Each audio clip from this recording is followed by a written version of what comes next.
नमस्कार दोस्तों, स्वागत है आप सभी का हमारे study channel RSP competition target में। आशा करता हूँ आप सभी अच्छे होंगे। दोस्तों, आज की क्लास में करंट अफेयर के साथ स्टैटिक जीके का फुल एनालिसिस करेंगे। यह क्लास आपके लिए कितना हेल्पफुल है कमेंट बॉक्स में कमेंट जरूर करें। दोस्तों, अगर इस क्लास का आप पीडीएफ चाहते हैं तो वीडियो के नीचे डिस्क्रिप्शन में टेलीग्राम का लिंक दिया हुआ है और वहाँ से जाके आप इस क्लास का पीडीएफ नोट बुक डाउनलोड कर सकते हैं। चलिए इस क्लास को बिना विलंब किए स्टार्ट करते हैं। तो आज की क्लास का मोटिवेशन लाइन है, वो जो शोर मचाते हैं भीड़ में, भीड़ ही बनकर रह जाते हैं। वो जो शोर मचाते हैं भीड़ में, भीड़ ही बनकर रह जाते हैं। वही पाते हैं जिंदगी में सफलता, जो खामोशी से अपना काम कर जाते हैं। दोस्तों चलिए तो बिना समय को गवाए क्लास को स्टार्ट करते हैं। आज की क्लास में बहुत ही महत्वपूर्ण करंट अफेयर और स्टैटिक जीके हैं जो आने वाले एग्जाम में पूछे जा सकते हैं। तो पहला नंबर क्वेश्चन है, हाल ही में 17 मई को फ्लोरिडा में आयोजित होने वाले 69वां मिस यूनिवर्स समारोह में ब्राइडल साड़ी पहनकर भारत का प्रतिनिधित्व कौन करेंगी? तो भारत का प्रतिनिधित्व एडलाइन कैस्टेलिनो ने के द्वारा किया जाएगा। तो बात करते हैं मिस यूनिवर्स के बारे में। तो मिस यूनिवर्स प्रतियोगिता की शुरुआत कब हुई थी? मिस यूनिवर्स प्रतियोगिता का शुरुआत 1952 में हुआ था। और बात करते थे मिस यूनिवर्स बनने वाली भारत की प्रथम महिला कौन थी? तो मिस यूनिवर्स बनने वाली भारत की प्रथम महिला सुष्मिता सेन थी। ये है एडलिन कैस्टिलिनो जो साड़ी पहनकर भारत का प्रतिनिधि करेंगे। और ये जो साड़ी पहनी हुई है तो भारत के कमल का प्रतीक है। कमल के भारत के राष्ट्रीय चिन्ह कमल में मिलता जुलता ये साड़ी है, उसी की प्रतीक के रूप में यह प्रतिनिधित्व करने वाली है। नेक्स्ट है,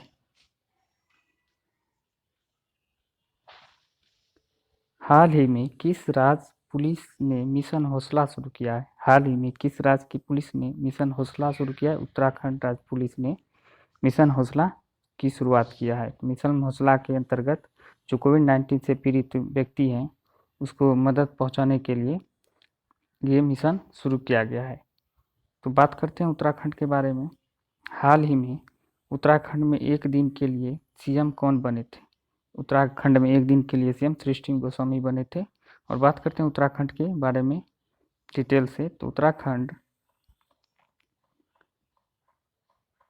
उत्तराखंड का वर्तमान में सीएम तीरथ सिंह रावत है। और राज्यपाल की बात करते हैं तो बेबी रानी मौर्य है।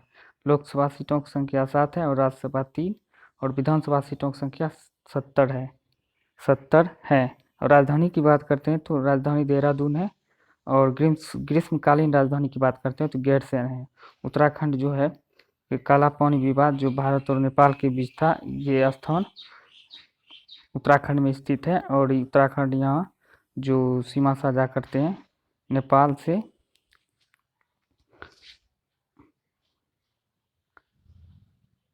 नेक्स्ट क्वेश्चन है, हाल ही में जारी आंकड़े के अनुसार आईसीसी टेस्ट रैंकिंग में किस देश को प्रथम स्थान प्राप्त हुआ है? किस देश को प्रथम स्थान प्राप्त हुआ है? इंडिया को प्रथम स्थान प्राप्त हुआ है। और बात करते हैं वनडे और T20 के बारे में।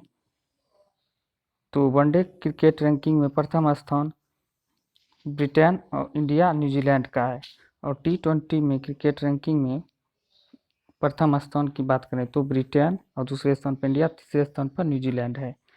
तो बात करते हैं आईसीसी की। आईसीसी की स्थापना 1909 में हुआ था। आईसीसी का मुख्यालय दुबई संयुक्त अरब अमीरात में है।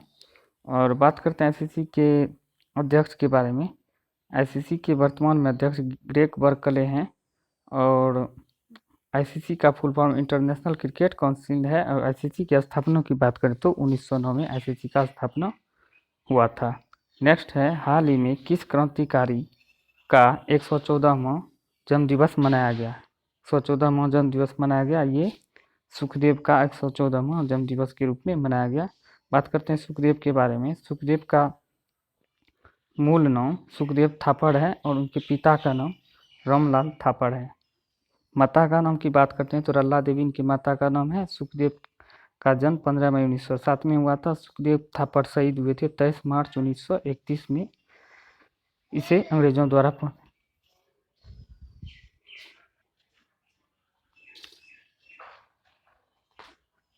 अंग्रेजों द्वारा 23 मार्च 1931 को फांसी दे दी गई थी और भगत सिंह, राजगुरु और सुखदेव तीनों को एक साथ फांसी 23 मार्च 1931 को दे दिया गया था। नेक्स्ट क्वेश्चन की बात करते हैं।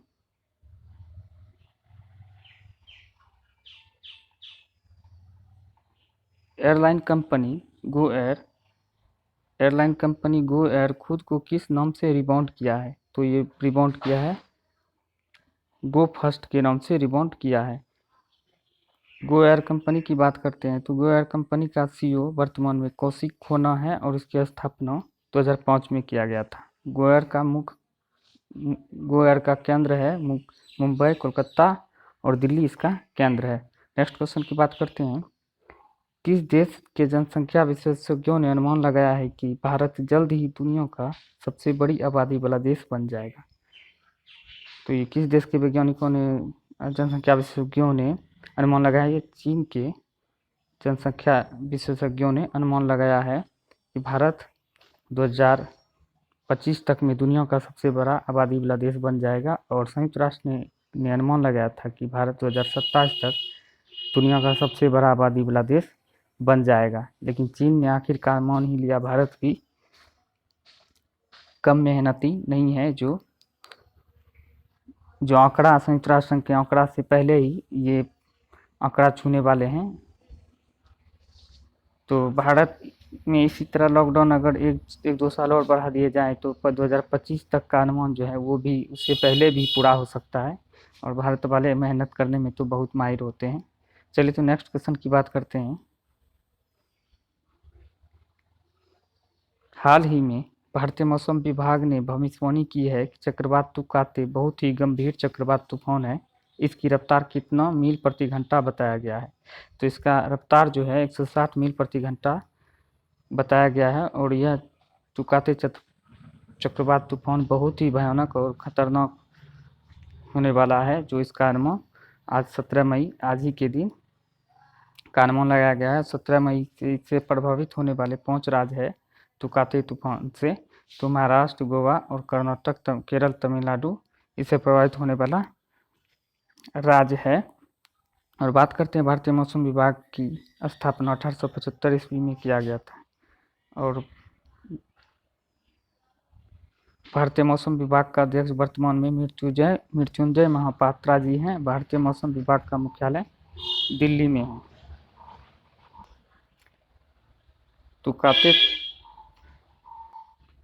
तुकाते तूफान की इस प्रकार के कुछ नज़ारा है जो कि भारत के पश्चिमी तटों पर टकराने वाली है और इससे 5 राज्य प्रभावित होंगे। तो इस प्रकार इसका अनुमान लगाया गया है। इस तरह के चक्रवात बनेंगे अरब सागर की ओर और यह पश्चिमी तटों पर टकराएंगी। बात नेक्स्ट क्वेश्चन की करते हैं। 28 मई को 43वीं जीएसटी परिषद का बैठक कौन करने वाले हैं? तो 28 मई को 43वीं जीएसटी परिषद का बैठक कौन करने वाले हैं? तो ये निर्मला सीतारमण करने वाले हैं। बात करते हैं जीएसटी के बारे में। तो जीएसटी का फुल फॉर्म होता है गुड्स एंड सर्विस टैक्स। और वर्तमान में वित्त मंत्री निर्मला सीतारमण है और केंद्र राज्य वित्त मंत्री की बात करते हैं अनुराग ठाकुर हैं। और जीएसटी 101वां संविधान संशोधन के द्वारा लाया गया था और जीएसटी को लागू किया गया था 1 जुलाई 1917 में लागू किया गया था। जीएसटी सर्वप्रथम फ्रांस देश ने 1954 में लागू हुआ था। 1954 में फ्रांस में लागू हुआ था। और जीएसटी एक अप्रत्यक्ष कर है। नेक्स्ट बात कर लेते हैं। हाल ही में केंद्रीय मंत्री पीयूष गोयल ने कोविड-19 वैक्सीन के उत्पाद को बढ़ाने के लिए किस देश के साथ व्यापार प्रतिनिधि मंडल से बात की है? तो ये अमेरिका के व्यापार प्रतिनिधि मंडल से बात किया है। अमेरिका की बात करते हैं तो अमेरिका की वर्तमान में राष्ट्रपति जो बाइडन है 46वें राष्ट्रपति है। और उपराष्ट्रपति की बात करते हैं 49वें उपराष्ट्रपति कमला हैरिस है, जो भारतीय मूल की है, पहली भारतीय महिला उपराष्ट्रपति, यानी कि अमेरिका में पहली महिला उपराष्ट्रपति बनी है। नेक्स्ट बात कर देते हैं, हाल ही में चर्चा में रहा म्यूकोसिस, हाल ही में चर्चा में रहा म्यूकोसिस क्या है? म्यूकोसिस एक काला कवक नामक रोग है। काला कवक से होने वाला एक भयानक रोग है, जो कोविड-19 के मरीजों को ठीक होने के बाद इसके उससे प्रभावित हो रहे हैं। जो मरीज कोविड-19 से ठीक हो रहे हैं, वह लोग इससे प्रभावित अधिक से अधिक संख्या में हो रहे हैं अभी वर्तमान में। और तो इससे प्रभावित होने वाले अंग ये सभी है, आप देख लीजिए। इससे इतना प्रभावित होने वाला अंग है, बताया जा रहा है कि यह दोनों आँखों में हो जाने के बाद दोनों आँखों की रोशनी भी जाने की खतरा रहती है। कोविड-19 से ठीक हुए मरीजों के में नया ट्रेंड यह देखने को मिल रही है। तब बात करते हैं स्टैटिक जीके की। स्टैटिक जीके को शक और विक्रम संवत में कितने वर्ष का अंतर है? शक और विक्रम संवत कैलेंडर में कितने वर्ष का अंतर? तो 135 वर्ष का अंतर है। इंद्रधनुष क्रांति का संबंध टीकाकरण से है। हुमायूं का मकबरा किस शैली में निर्मित किया गया था? चारबाग शैली में निर्मित किया गया था। पिरामिड विमान शैली किसका उदाहरण है? पिरामिड विमान शैली द्रविड़ शैली का उदाहरण है। और तृणमूल कांग्रेस का गठन ममता बनर्जी के द्वारा किया गया था। और डच गियाना का नया नाम क्या है? तो डच गियाना का नया नाम सूरीनाम है। और लक्ष्य क्या है? तो लक्ष्य एक चालक रहित विमान है। सुपर कंप्यूटर डीप डब्ल्यू किस कंपनी के द्वारा बनाया गया था? ये IBM कंपनी यानी इंटरनेशनल बिजनेस मशीन के द्वारा बनाया गया था। बीप शब्द किस खेल से संबंधित है? बीप शब्द घुड़दौड़, मतलब घुड़दौड़ नहीं, दौड़ से संबंधित है। Test of my life, the test of my life किसकी आत्मकथा है? तो यह युवराज सिंह की आत्मकथा है।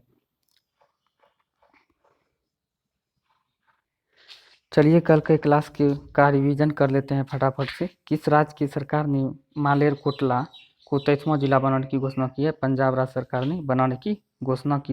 टेस्ट क्रिकेट में एक ओवर में 6 चौके जमाने वाले 4 बल्लेबाज हैं। यह कारनामा भारत के किस खिलाड़ी के नाम है? तो यह संदीप पाटिल के नाम है। नेक्स्ट है, हाल ही में भारतीय क्रिकेट कंट्रोल बोर्ड ने राष्ट्रीय महिला टीम के हेड कोच किसे नियुक्त किया गया है? तो रमेश पवार को नियुक्त किया गया है। नेक्स्ट है, इस साल अंतर्राष्ट्रीय खगोल विज्ञान दिवस 15 मई को मनाया गया है। तो मनाया गया है। दुनिया का अगला खगोल विज्ञान दिवस कब मनाया जाएगा? तो 9 अक्टूबर 2021 में मनाया जाएगा। नेक्स्ट बात करते हैं, हर साल परिवार की अहमियत बताने के मकसद से इंटरनेशनल डे ऑफ फैमिली यानी अंतर्राष्ट्रीय परिवार दिवस कब मनाया जाता है? तो 15 मई को अंतर्राष्ट्रीय परिवार दिवस के रूप में मनाया जाता है। नेक्स्ट है, हाल ही में किसान सम्मान निधि की कौन सी